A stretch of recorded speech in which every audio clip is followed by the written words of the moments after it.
اعوذ باللہ من الشیطان الرجیم، بسم اللہ الرحمن الرحیم۔ دی وائس آف مزمل کے ناظرین کو السلام علیکم۔ ناظرین، آج ہم کعبۃ اللہ کی کلید برداری کے متعلق بات کریں گے، یعنی کعبۃ اللہ کی خدمت اور باقی امور کا فریضہ کون سے خوش نصیب لوگ انجام دیتے ہیں۔ اس سے پہلے کہ ہم اپنی ویڈیو کا باقاعدہ آغاز کریں، اگر آپ نے دی وائس آف مزمل کو سبسکرائب نہیں کیا تو کر لیجئے اور گھنٹی کے آپشن کو ضرور دبائیے گا تاکہ ہماری ہر آنے والی نئی ویڈیو آپ تک بر وقت پہنچ سکے۔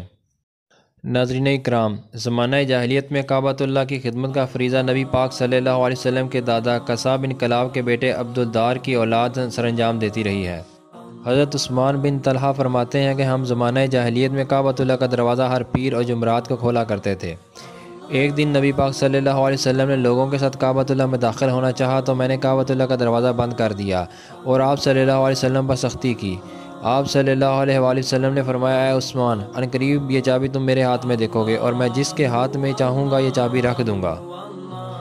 فتح مکہ کے وقت کعبۃ اللہ کی چابی عثمان بن طلحہ کے پاس تھی۔ آپ صلی اللہ علیہ وسلم نے ان سے کعبہ کی چابی طلب فرمائی اور کعبہ کو بتوں سے پاک کرنے کے بعد سورہ نساء کی یہ آیت تلاوت کی، جس کا ترجمہ کچھ اس طرح سے ہے: بے شک اللہ تعالیٰ تمہیں حکم دیتا ہے کہ امانتیں انہی لوگوں کے سپرد کر دو جو ان کے اہل ہیں۔ پھر آپ صلی اللہ علیہ وسلم نے حضرت عثمان بن طلحہ کو بلا کر کعبہ کی چابی ان کے حوالے کر دی اور فرمایا، تم میں یہ خدمت ہمیشہ باقی رہے گی اور اسے تم سے ظالم ہی چھینے گا، اور مزید فرمایا، میں نے تمہیں یہ چابی نہیں دی بلکہ اللہ تعالیٰ نے عطا فرمائی ہے۔ حضرت جبیر بن مطعم رضی اللہ تعالیٰ عنہ روایت کرتے ہیں کہ جبریل امین علیہ السلام نے نبی کریم صلی اللہ علیہ وسلم سے عرض کی کہ یا رسول اللہ، جب تک یہ گھر باقی ہے یا جب تک اس کی ایک اینٹ بھی قائم ہے، کعبہ کی کلید برداری اولاد عثمان میں رہے گی۔ کسی کے لیے اس خدمت میں ان کا حصہ دار بننا جائز نہیں۔ ان کے معمر شخص کو ان کے منصب سے معزول نہیں کیا جا سکے گا، اگرچہ لوگ اس کے حال سے راضی نہ ہوں یا اس کو قید میں رکھنے کا حکم دیا جا چکا ہو۔ ناظرین اکرام، اللہ تعالیٰ نے اپنے گھر کو سنبھالنے کی ذمہ داری اولاد عثمان پر عائد کی ہے اور قیامت تک یہ فریضہ انہی کی اولاد میں رہے گا۔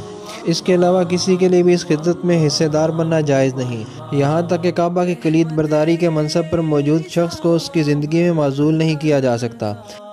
حضرت عائشہ رضی اللہ تعالیٰ عنہ فرماتی ہیں کہ ان کے لیے جائز ہے کہ جس کو چاہیں کعبۃ اللہ میں داخل ہونے سے روک دیں۔ آپ رضی اللہ تعالیٰ عنہ نے ایک بار رسول اکرم صلی اللہ علیہ وسلم سے عرض کی، یا رسول اللہ، آپ کی ہر زوجہ نے میرے سوا کعبۃ اللہ میں داخل ہونے کا شرف حاصل کیا ہے۔ تو آپ صلی اللہ علیہ وسلم نے فرمایا، تم شیبہ سے رابطہ کرو، ہو سکتا ہے کہ وہ تمہارے لیے اپنی قرابت داری کی وجہ سے کعبہ کا دروازہ کھول دے۔ شیبہ حضرت عثمان بن طلحہ کے چچا کے بیٹے تھے اور حضرت عثمان بن طلحہ کی وفات کے بعد کعبہ کی کلید برداری حضرت شیبہ کے حصے میں آئی، کیونکہ حضرت عثمان بن طلحہ کی اولاد نہ تھی۔ اس کے بعد یہ فریضہ حضرت شیبہ کی اولاد میں نسل در نسل چلتا آ رہا ہے اور انہی کے نسب کی وجہ سے یہ خاندان بنو شیبہ کہلاتا ہے۔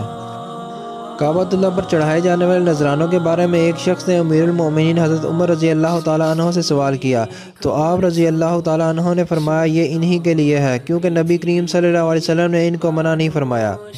یہی جواب حضرت شیبہ رضی اللہ تعالیٰ عنہ نے بھی دیا۔ اس کے علاوہ کعبۃ اللہ میں تبدیل ہونے والی پرانی اشیاء پر بھی بنو شیبہ کا حق ہے۔ 733 عیسوی میں جب کعبۃ اللہ کا دروازہ تبدیل کیا گیا تو پرانا دروازہ اہل کعبہ نے رکھ لیا۔ اسی طرح کعبہ کے غلاف پر بھی اہل کعبہ کا حق ہے۔